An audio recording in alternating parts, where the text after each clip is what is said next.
पाश्चात्य दर्शन की जब हम बात करते हैं तो वो इस जगत के मूल कारण को जानने की चेष्टा करते हैं। जिज्ञासा के द्वारा वह इस जगत के मूल कारण को जानने की ओर अग्रसर होते हैं। उनके चिंतन का, उनका ध्यान का ये केंद्रीय बिंदु है कि इस जगत की हम व्याख्या किस प्रकार के तत्वों से करें।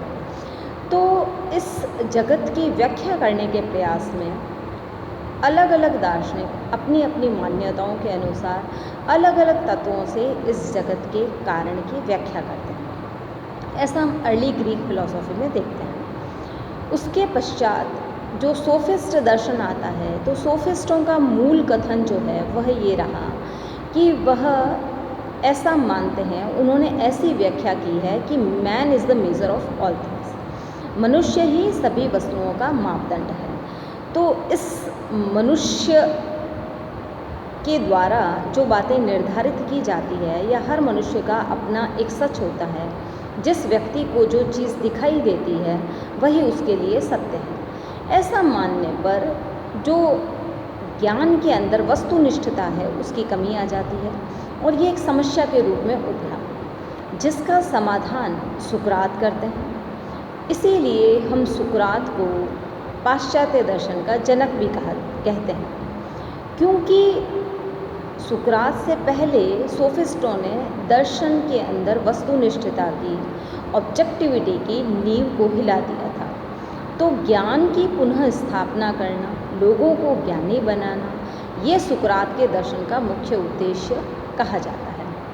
सुकरात ने अपनी जो पद्धति अपनाई, उस पद्धति के द्वारा वह इसी लक्ष्य को प्राप्त करना चाहते थे।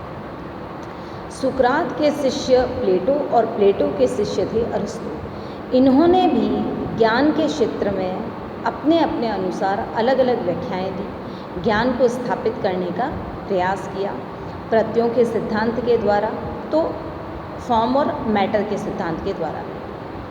इसके बाद में हम जब देखते हैं तो एक दर्शन की एक विधा आई जिसे हम अनुभववादी दार्शनिक कहते हैं, और वह दार्शनिक थे लॉक, बर्कले और यूम। लॉक, बर्कले और यूम जो थे वह अनुभववादी दार्शनिक कहलाते हैं, अर्थात वह अनुभव को ही व्यक्ति के ज्ञान का एक मात्र मापदंड मानते हैं। उनका ऐसा मानना है कि व्यक्ति जो है उसको अनुभव के द्वारा ही ज्ञान प्राप्त हो सकता है। दूसरी विचारधारा आती है देकार्त, स्पिनोज़ा और लाइबनिज़ की। वह बुद्धि को ही एकमात्र ज्ञान का साधन मानते हैं। इस प्रकार हम देखते हैं कि दोनों ही ज्ञान के क्षेत्र में एकांगी हो जाते हैं। बुद्धिवादी अनुभववाद को नहीं स्वीकार करते, तो अनुभववादी बुद्धिवाद को स्वीकार नहीं करते।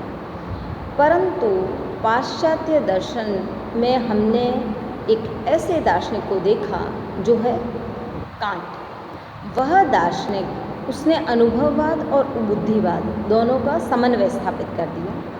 उन्होंने दोनों को ज्ञान के क्षेत्र के अंदर समुचित स्थान प्रदान किया। उनका मानना है कि ज्ञान के लिए अनुभव और बुद्धि दोनों का यथोचित स्थान होता है, दोनों का अपना अपना स्थान इस क्षेत्र में होता है। इसमें अब एक एक दर्शन को उठाकर उसकी व्याख्या हम अगले वीडियोज़ में करेंगे।